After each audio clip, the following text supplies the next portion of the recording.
আজকের মতো শেষ সুপ্রিম কোর্টে আরজিকর ধর্ষণ ও খুনের মামলার শুনানি। প্রধান বিচারপতি DY চন্দ্রচূড়, বিচারপতি JB পারদিওয়ালা এবং বিচারপতি রংপতি মনোজ মিশ্রের বেঞ্চে সওয়াল জবাব হয়। রাজ্যের পক্ষ থেকে সওয়াল করেন বিশিষ্ট আইনজীবী কপিল সিব্বল এবং মেনকা গুরুস্বামী। অন্যদিকে গীতা লুধরার বদলে জুনিয়র চিকিৎসকদের হয়ে লড়াইয়ে নামেন ইন্দিরা জয়সিং। শুনানির শুরুতেই রাজ্যের আইনজীবী শুনানির সরাসরি সম্প্রচার বন্ধ করার আবেদন জানান। তার ব্যাখ্যায় তিনি বলেন, সরাসরি সম্প্রচারে একটু সমস্যা রয়েছে। আমাদের মধ্যে অনেক মহিলা আইনজীবী রয়েছেন, তাদের ধর্ষণ ও অ্যাসিড হামলার হুমকি দেওয়া হচ্ছে, তাই লাইভ স্ট্রিমিং বন্ধ থাকা উচিত।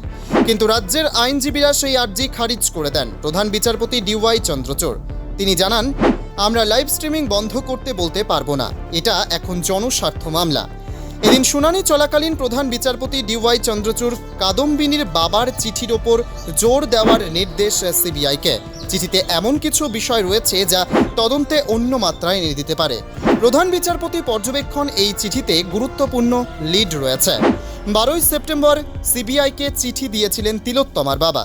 সেই চিঠিতে যে সম্ভাবনা এবং যে ইনপুট দিয়েছেন সেইগুলো CBI-কে গুরুত্বর সঙ্গে তদন্ত করে দেখার নির্দেশ দেওয়া হয়েছে। ঠিক একইভাবে রেসিডেন্ট ডাক্তাররা চিঠি দিয়ে CBI-কে যে তথ্য দিতে চান সেটা CBI খতিয়ে দেখবে। পাশাপাশি সুপ্রিম কোর্ট নির্দেশ দিয়েছে যাতে উইকিপিডিয়া থেকে নির্যাতিতার নাম মুছে দেওয়া হয়। উল্লেখ্য, সোমবার বড় জয় পেয়েছে জুনিয়র ডাক্তারদের আন্দোলন। মুখ্যমন্ত্রী মমতা বন্দ্যোপাধ্যায়ের কালীঘাটের বাড়িতে দীর্ঘ বৈঠকের পর জানানো হয় পুলিশ কমিশনার বিনীত গোয়েলকে সরানো হচ্ছে। স্বাস্থ্য অধিকর্তা, স্বাস্থ্য শিক্ষা অধিকর্তা ও VC নর্থকেও পরিবর্তন করা হচ্ছে। বৈঠক শেষে মুখ্যমন্ত্রী জানান, ওদের পক্ষ থেকে 42 জন সই করেছেন। সরকারের পক্ষ থেকে মিনিটসে সই করেছেন মুখ্য সচিব মনোজ পন্থা। আমরা অভিনন্দন জানিয়েছি, চিকিৎসকেরা এসেছেন বলে ওরা বক্তব্য রাখতে চেয়েছিলেন, সেই সুযোগ দিয়েছে, আমরাও আমাদের বক্তব্য রেখেছি। মুখ্যমন্ত্রী আরও বলেন, ওদের 5টা দাবি ছিল, আমরা বোঝালাম যদি একটা বাড়ি যদি পুরো খালি করে দেওয়া হয় তাহলে প্রশাসনটা চালাবে কে।